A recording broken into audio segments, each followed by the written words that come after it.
오늘 말씀은 사람의 창조 하나님의 형상 따라라는 말씀으로 여러분에게 말씀을 전하도록 하겠습니다. 우리는 계속해서 창세기 1장부터 11장까지 원역사라고 하는데요, 인류가 맨 처음 시작했을 때 그 역사에 대한 부분을 우리가 함께 살펴보고 있습니다. 첫날 하나님께서 빛을 창조하시고 빛과 어둠을 나누셨고 보시니 좋으셨습니다. 그리고 계속해서 창조의 날들이 더해갔고, 오늘은 창조의 마지막 날, 특별히 사람의 창조를 살펴보도록 하겠습니다.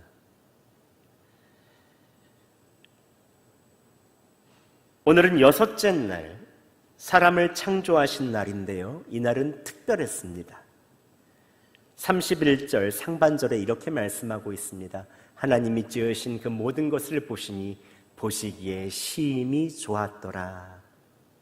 다른 날들은 창조하고 하나님이 보시기에 좋았더라 라고 되어 있는데, 만물을 모두 창조하시고 그리고 사람을 지으신 이후에 이 모든 것을 보시니 보시기에 심히 좋았다라고 주님께서 말씀하셨습니다.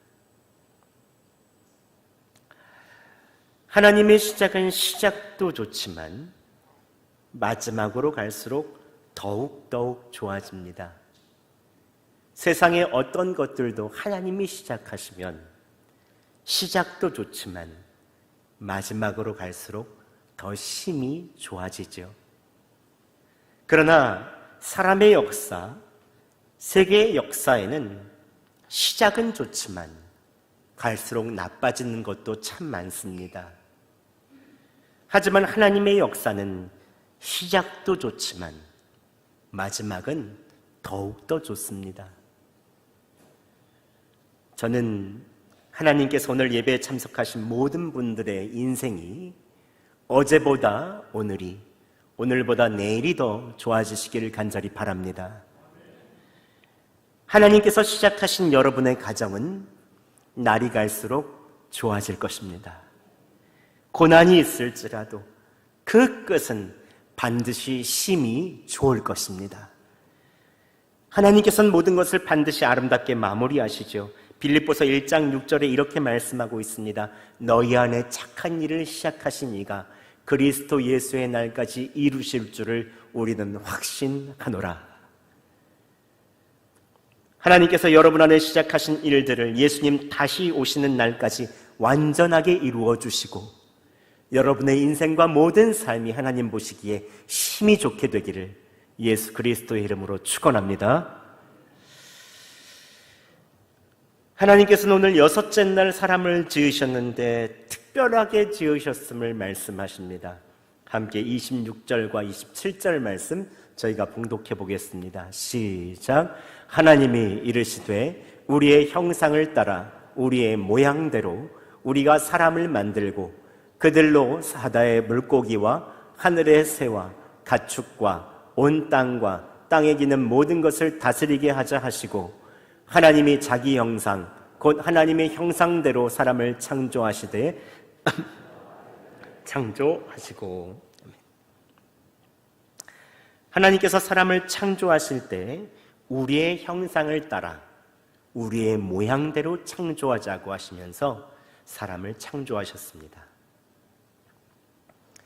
여기에 형상은 히브리어로 첼렘이라고 하고 모양은 때무트라고 하는데, 과거 초대교회 지도자들, 즉 초대교회 교부라고 하죠. 이 초대교회 지도자들은 이 하나님의 형상은 외형적인 신체적인 모습, 그리고 하나님의 모양, 이 때무트는 내면적인 하나님의 성품을 이야기한다고 말했습니다. 그런데 하나님은 영이신데 어떻게 보이는 형상이 있을 수 있겠습니까? 그래서 현대에서 신학자들은 이 두 단어 모두 하나님의 속성과 본질, 성품을 강조하는 것이다. 그래서 둘 다 성품 모양, 이것이 내면적인 것을 강조한다라고 말합니다. 그런데 이 초대교회 지도자들, 교부들의 말을 우리는 눈여겨볼 필요가 있습니다. 왜냐하면 이 초대교회 교부들, 지도자들은 이 살아계신 하나님의 형상, 죄로 물들지 않은 하나님의 형상이 어떤지를 명확히 봤습니다. 그것은 바로 예수 그리스도셨습니다. 하나님의 형상을 입고 하나님의 모양을 하고 하나님의 마음을 지니신 분, 그분을 직접 만질 수 있는 하나님의 형상, 볼 수 있는 하나님의 형상을 직접 봤기 때문에 초대교회 교부들은 하나님의 형상과 모양이 즉 예수 그리스도 자체라고 생각했던 것입니다. 그래서 이러한 이야기를 했던 것이죠. 저는 이 두 가지가 모두 다 맞다고 생각합니다. 즉 인간 안에 하나님의 속성, 하나님의 본질, 하나님의 성품이 숨어져 있고 우리의 모습이 하나님을 닮았다라는 것은 굉장히 맞는 이야기이죠. 아담과 하와가 선악과를 먹고 부끄러워진 이유는 하나님의 형상을 가진 존재이기 때문에 그렇습니다. 거짓말을 하면 가슴이 벌렁벌렁거리고 우리도 나쁜 일을 하면 마음이 무거워지는 이유는 우리가 모두 다 우리 안에 하나님의 형상이 있기 때문에 그렇죠. 그러나 짐승들은 그런 일이 없습니다. 여러분, 동물의 왕국에서 사자가 사슴을 잡아먹고 양심의 가책을 느껴서 밤새도록 잠을 못 잤다는 것 보신 적 있습니까? 그런 적은 없습니다. 제가 초등학교 4학년 때 마을에 봄만 되면 옛날에는 그렇게 제비들이 많이 다녔어요. 저희 골목에서도 봄이 되면 제비들이 이렇게 날아다녔고 비가 오면 또 낮게 슉슉 날아다녔습니다. 그런데 제가 굉장히 장난꾸러기라 그 제비를 잡고 싶은 거예요. 그래서 아버지께서 사주신 그 야구 글러브를 가지고 가만히 이렇게 보고 있다가 제비가 낮게 날 때 확 던졌습니다. 그런데 글쎄 제비가 탁 맞은 거예요. 그래서 제비가 그 글러브를 맞고 휙 해가지고 기절을 했더라고요. 그 자리에서. 근데 제가 너무 놀라가지고 야구 글러브를 가지고 막 집에서 뛰어들어가지고 방에서 가슴이 쿵쾅쿵쾅하고 죽었으면 어떡하지 막 그런 마음이 들더라고요. 그래서 다시 막 1시간 이후에 나가보니까 제비가 기절해서 깼는지 없더라고요. 예. 한간 미물인 제비가 기절을 해도 가슴이 쿵쾅쿵쾅 뛰는데 여러분, 사람이 고통받는 이웃이나 교회 형제자매들의 아픈 소식들을 들으면 우리는 기도해주고 싶고 함께 아파합니다. 나와 상관없는 아프리카의 사람들이 굶어서 죽어가고 있는 뉴스만 봐도 돕고 싶은 마음이 일어나죠. 왜냐하면 우리 안에 하나님의 형상이 있기 때문에 그렇습니다. 하나님의 형상 안에는 사랑과 긍휼과 의로움과 돕고 싶은 마음이 그 안에 있죠. 이것이 바로 하나님의 형상입니다. 예. 또한 하나님의 형상으로 지음받았다는 것은 하나님과 교제할 수 있도록 하나님께서 만드셨다는 것입니다. 인간은 동물과 달리 영적인 존재입니다. 인간은 하나님을 갈망하도록 지어졌습니다. 하나님이 아니면 채워지지 않는 부분이 있습니다. 사람이 세상에 그 무엇으로 다 채운다고 해도 그 빈자리가 그 있는 것입니다. 왜냐하면 하나님의 형상을 따라 지음받은 존재이기 때문에 그렇죠. 그래서 어거스틴이 이렇게 얘기했습니다. 오 주여, 당신의 품 안에서 안식을 얻기까지 우리에게는 쉼이 없습니다 라고 고백했습니다. 하나님은 에덴 동산에서 사람을 지으시고 사람과 교제하셨죠. 사람은 피조물 중에 유일하게 하나님의 말씀에 응답하며 교제하며 살 수 있게 지어졌습니다. 왜냐하면 창세기 1장에 나오는 하나님은 히브리어로 말할 때 엘로힘입니다. 엘은 하나님인데 엘로힘, 복수로 이야기합니다. 즉 성부, 성자, 성령 하나님께서 우리의 형상을 따라 우리의 모양대로 사람을 창조하자라고 했던 것은 성부, 성자, 성령 하나님의 그 완전하신 교제 가운데 이 사람을 동참시키고자 하시는 그 하나님의 뜻이 거기에 있는 것입니다. 그래서 우리는 하나님과 영적인 교제가 있어야 비로소 만족함이 있습니다. 그래서 항상 먹고 사는 것에 만족하지 않고 그 너머에 있는 영혼을 사모하는 마음을 주셨죠. 세상에 있는 모든 부귀를 다 가졌다고 하는 이 솔로몬 왕이 전도서 3장 1절에 뭐라고 고백합니까?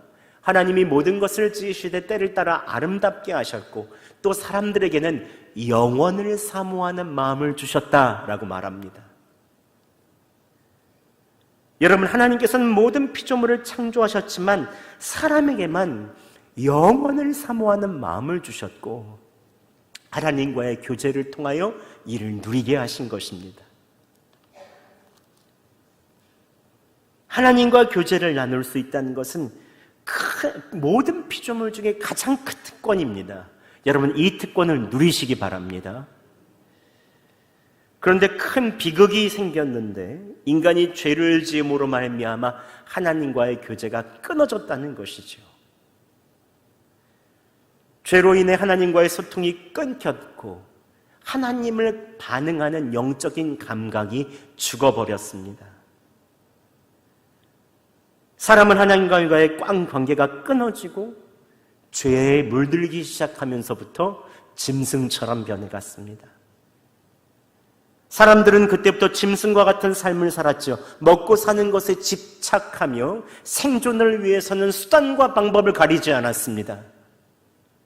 내 욕심을 위해서는 짐승처럼 누군가를 죽이고 해쳐도 내 권력과 내 힘을 잡는 것에 대해서는 굉장히 집착했습니다. 여러분, 뉴스만 들어봐도 우리는 이런 짐승과 같은 삶이 수없이 많이 나옵니다. 하나님을 믿지 않는 사람들은 그래서 인간은 동물과 다를 것이 없다고 주장합니다. 짐승과 사람의 유사점을 끊임없이 예로 들면서 사람은 짐승에 불과하다라고 말합니다. 어떤 사람들은 하나님이나 영생은 없고 그것은 사람이 만들어낸 것에 불과하다고까지도 말합니다. 그러나 여러분, 이러한 하나님과 끊어진 죄의 끝에는 사단 마귀가 있습니다. 그래서 요한계시록에는 사단 마귀가 권세를 주는데 그 권세를 주는 자가 두 짐승이라고 말합니다. 그 두 짐승은 신성모독을 하고 하나님을 비방하고 어떻게 해서든지 믿는 성도들을 핍박합니다. 사단은 어떻게 해서든지 사람과 하나님과의 관계를 끊어놓고 사람을 짐승처럼 만들려고 하지요.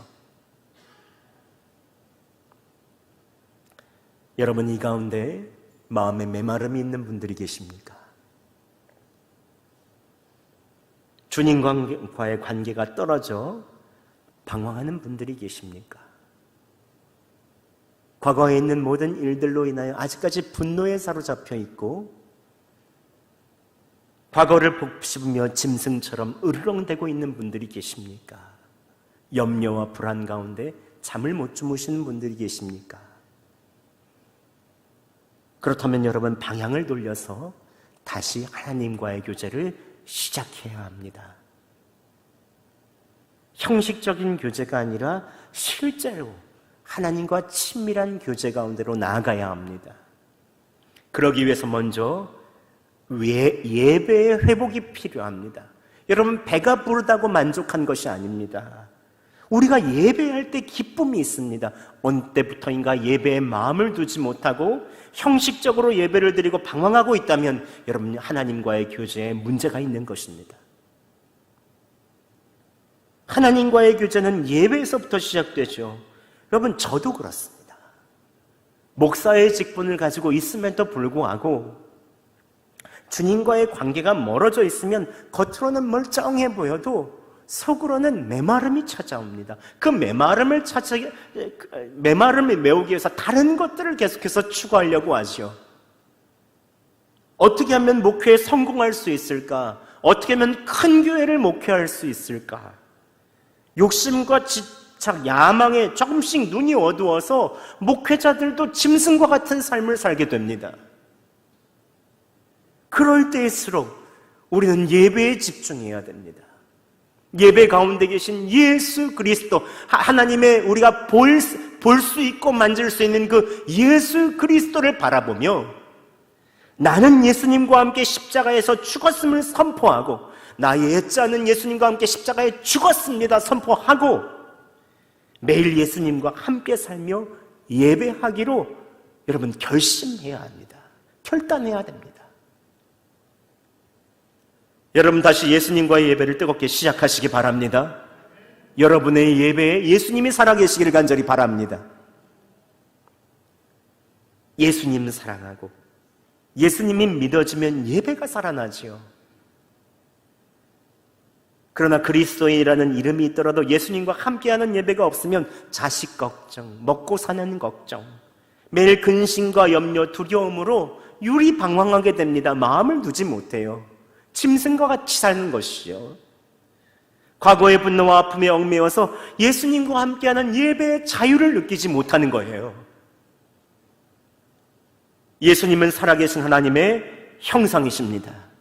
그래서 예배를 통하여 예수님을 바라보면 내 안에 만족이 있습니다. 골로새서 1장 15절에 무엇이라고 말씀하고 있습니까? 그는 보이지 아니하신 하나님의 형상이시요 모든 피조물보다 먼저 나신 자다라고 말합니다. 예수님께서는 공생애를 어떻게 사셨습니까? 처음부터 끝까지 예배하셨습니다. 세례자 요한에게 세례를 받으시는 공생의 시작부터 성부 하나님께서 이는 내 사랑하는 자요 나의 사랑하는 아들이다라는 하나님의 음성을 들었습니다. 성령 하나님께서는 비둘기같이 함께 하셨습니다. 예수님이 사역을 시작하기 전 새벽 미명부터 주님께 나아 기도하셨습니다. 주님께 끊임없이 예배했습니다. 하루에 바쁜 모든 사역을 마치고 너무나도 지쳐 있음에도 불구하고 밤늦게 한적한 곳에 나가서 기도하셨습니다. 예수님의 삶은 예배예요. 예수님의 삶은 교제였습니다. 여러분 다시 예수님께로 나아가 예배하시기 바랍니다. 사도 바울이 한 그 이야기를 여러분 주목하셔야 합니다. 나는 날마다 죽노라. 예수 안에서 옛자 안은 죽고 예수 안에서 새 피조물로 살아나는 것, 하나님께서 여러분을 예배 속에서 만나주시며 예수 그리스도의 형상을 회복시켜 주실 것입니다. 그렇다면 오늘 우리가 하나님의 성품에 따라 하나님의 있는 성품대로 살며 하나님과 교제하기 위해서 하나님의 형상대로 지으셨다면 모든 피조물들의 마지막에 이 사람을 창조하시며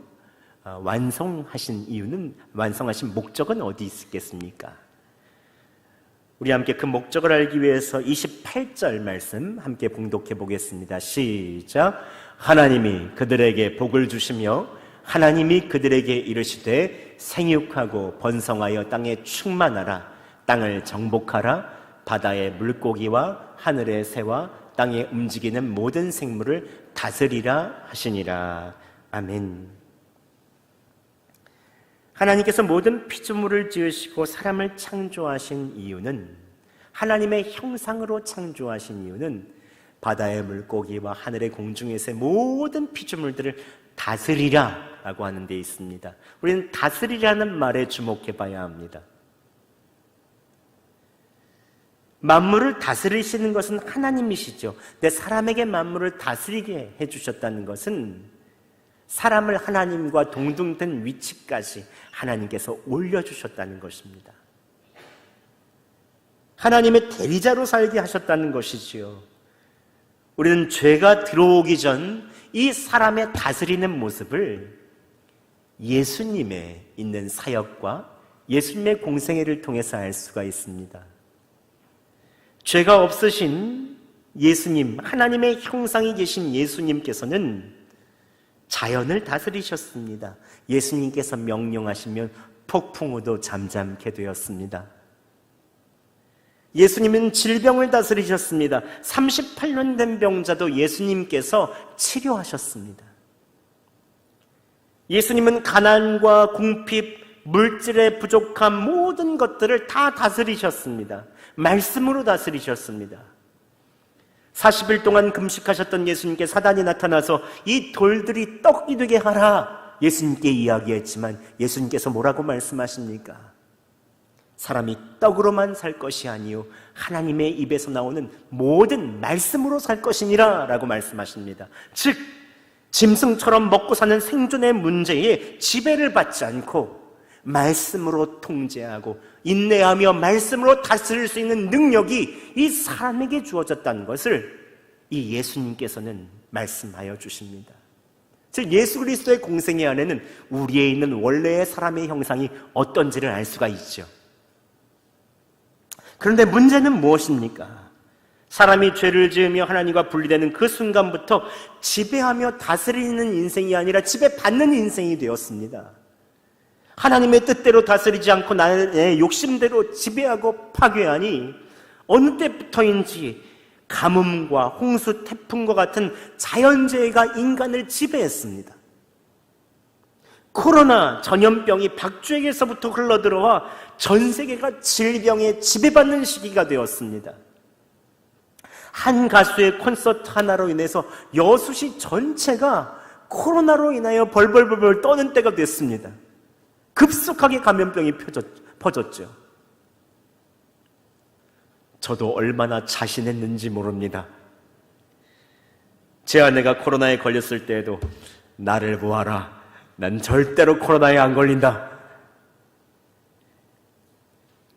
그러다가 걸리니까 되게 고생하더라고요. 예. 다른 저희 집 아들들은 그래도 술술 넘어갔는데 전 너무 아프더라고요. 너무 아프더라고요. 저도 얼마나 조심했는지 모릅니다. 그런데 아무리 조심해도 이제 병균 하나에 이렇게 아픈 시기가 도래했습니다. 그렇다면 어떻게 하면 우리가 원래의 하나님의 목적대로 피조물을 다스리며 살 수 있겠습니까? 지금이라도 뒤늦게라도 어떻게 하면 우리가 이 하나님의 형상대로 세상을 다스리며 살 수 있겠습니까? 우리가 피조물을 다스리되 우리의 뜻대로 다스려서는 안 됩니다. 매일 하나님의 온전한 형상이신 예수님을 바라보며 예수님 안에서 다스려야 하죠. 그렇다면 어떻게 예수님 안에서 다스릴 수 있을까? 오늘 구체적으로 두 가지만 함께 성도분들과 나누며 우리도 한번 실천해 보려고 합니다. 첫 번째는 예수님 안에서 보이는 자연과 피조물을 다스리시기 바랍니다. 지금 지구촌 곳곳에서 가뭄과 홍수, 태양, 태풍과 같은 재해들이 빈번하게 발생하죠. 왜냐하면 사람이 잘 다스리지 못했기 때문이죠. 여러분 여수만 해도 그렇습니다. 많이 난개발이 있어서 언제부턴가 돌산에서 굴에서 냄새가 난다고 하더라고요. 돌산에서 나오는 굴전이 이제는 옛날 굴 같지가 않습니다. 왜 그런 것입니까? 사람의 뜻과 가달리 내 욕심대로 다스리고 정복했기 때문이지요. 우리는 해양도시 여수에 살기 때문에 특별하게 더 자연의 보존이 눈에 확 보이게 됩니다. 조금만 하면 적조 현상이 일어나고 강에 들어가면 요즘에 계속 뚝이나 댐 때문에 녹조 현상이 그렇게 많다고 해요.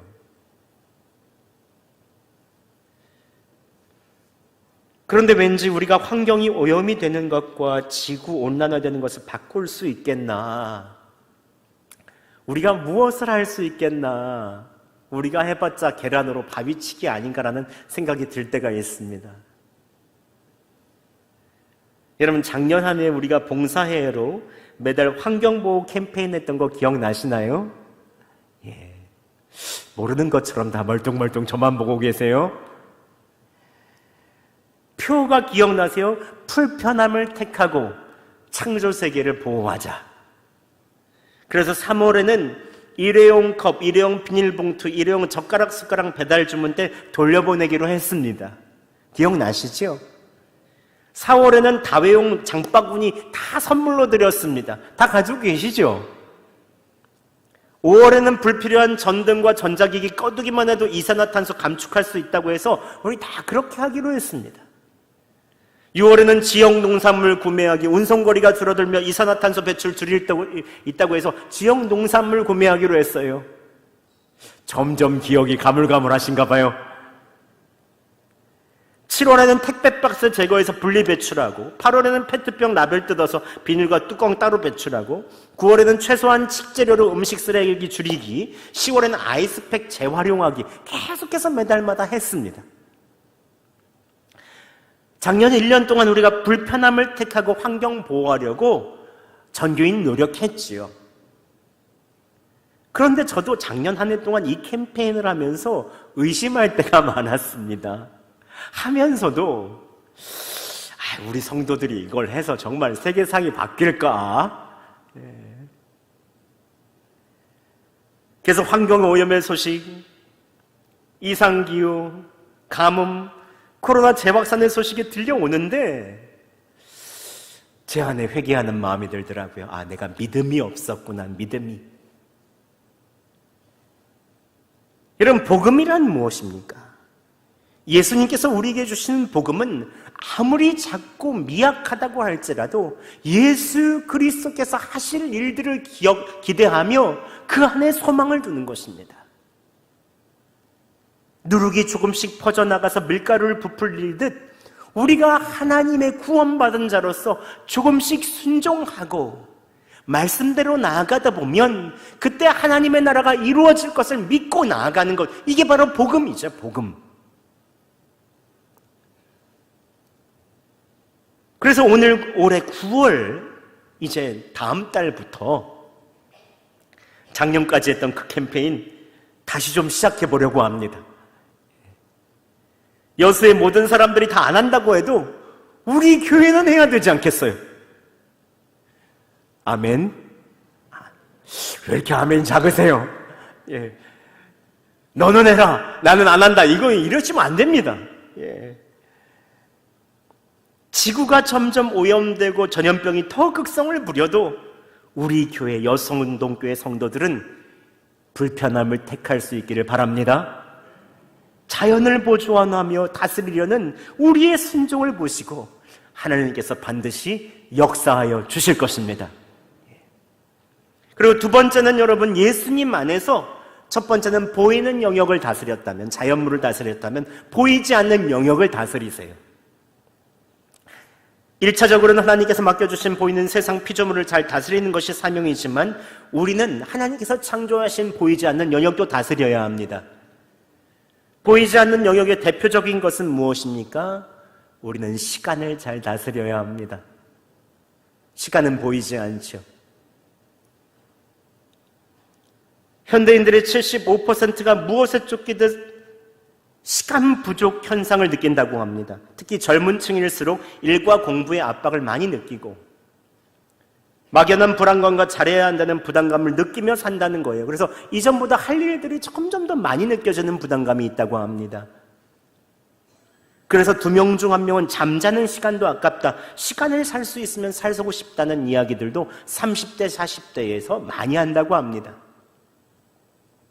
그러나 우리의 시간은 하루 24시간 한정되어 있죠. 여러분, 시간을 잘 다스리면 하루를 여유 있고 만족하게 살 수 있습니다. 우리는 시간을 잘 다스려야 합니다. 또한 보이지 않는 영역에는 다른 이런 것들이 있습니다. 여러분, 사랑을 다스려야 합니다. 사랑을 잘 못 다스리면 집착이 되거나 깊은 상처를 남기게 됩니다. 그럼 말을 잘 다스려야 됩니다. 말 한마디로 천냥빚을 갚는다고 잘 다스리면 사람들에게 격려가 되고 사람을 세워주지만 말 한마디 잘못해서 사람에게 상처를 주고 사람의 마음을 민망하게 합니다. 사람의 마음에 비수를 꼽죠. 관계를 잘 다스려야 합니다. 부부관계, 자녀와의 관계를 잘 다스려야 합니다. 잘 다스리면 행복하고 웃음꽃이 피지만 잘 다스리지 못하면 그 안에서 상처를 받고 평생 원망하게 됩니다. 헤어짐까지 생기는 것을 보게 됩니다. 그렇다면 여러분은 어떻게 하면 보이지 않는 영역을 잘 다스릴 수 있을까요? 우리는 다시 한번 원점으로 돌아가 봐야 합니다. 모든 영역을 잘 다스릴 수 있기 위해서는 우리의 근본인 하나님의 형상을 다시 한번 회복한다는 것을 원점으로 삼아야 합니다. 죄로 인해 깨어진 하나님의 형상을 회복해야만 우리는 잘 다스릴 수 있습니다. 보이지 않는 영역을 다스릴 수 있는 유일한 길, 그것은 바로 예수 그리스도 안에 있는 것입니다. 우리에 있는 원래적인 하나님의 형상, 예수 그리스도 안에 있어서 예수님을 바라보고 예수님과 함께 있는 시간을 늘리는 것입니다. 이거 외에 다른 방법이 없습니다. 우리는 하나님의 형상을 회복하는 새로운 피조물로 예수님 안에 있을 때 변화되어 나갈 수 있습니다. 그때부터 우리의 보이지 않는 영역을 잘 다스릴 수 있습니다. 고린도후서 5장 17절엔 이렇게 말씀합니다. 그런즉 누구든지 그리스도 안에 있으면 새로운 피조물이라. 이전 것은 지나갔으니 보라 새 것이 되었다. 예수님 안에서 새로운 피조물이 되었을 때 비로소 우리는 순간순간 예수님 안에서 지혜를 구하고 능력을 구했을 때 그것을 잘 다스릴 수 있게 되어 있죠. 여러분, 예수님 안에서 새로운 피조물로 하나님의 형상을 회복하기 위해서 꼭 해야 할 일이 있습니다. 이번에 꼭 예수동행 일기 세미나 신청하시기 바랍니다. 예. 위대한 신앙이 있는 위대한 결단에서 시작됩니다. 여러분, 다스림 받는 세상, 받는 삶이 아니라 가시고 싶지 않으십니까? 그렇다면 예수님과 동행하는 첫 시작, 예수동행 일기 세미나 받겠다고 결단하고 예수님 안에서 예수동행 일기 쓰시기 바래요. 예수동행 일기는 내가 예수님 안에 있었는지, 내가 예수님 안에 있지 않았는지에 대한 명확한 것을 보여줍니다. 하루를 돌아보면서 내가 다스렸던 영역과 그렇지 않은 영역을 알게 하고 하나님의 형상을 조금씩 회복시켜 줍니다. 그것을 눈으로 보게 해주지요. 예수동행 일기는 내가 하나님의 형상임을 깨우쳐준 자명종과 같지요. 예수동행 일기 절대 어렵지 않습니다. 이번 6주간의 훈련이 있는데 6번만 딱 주일에 모이면 되고요. 매일마다 집에서 여러분을 위한 동영상 보시면서 여러분 예수동행 일기 쓰시면 되고, 좋은 조장과 부조장들이 여러분을 도와주실 것입니다. 딱 오늘까지만 신청입니다. 예수님 안에서 새로운 피조물로 변화되는 것을 기대해 보시기 바랍니다. 예수님 안에 거하세요. 그 시간을 늘리세요. 말씀 묵상을 해도 좋고 기도를 해도 좋습니다. 예수님 안에 있는 시간을 양적인 시간, 질적인 시간을 늘리세요.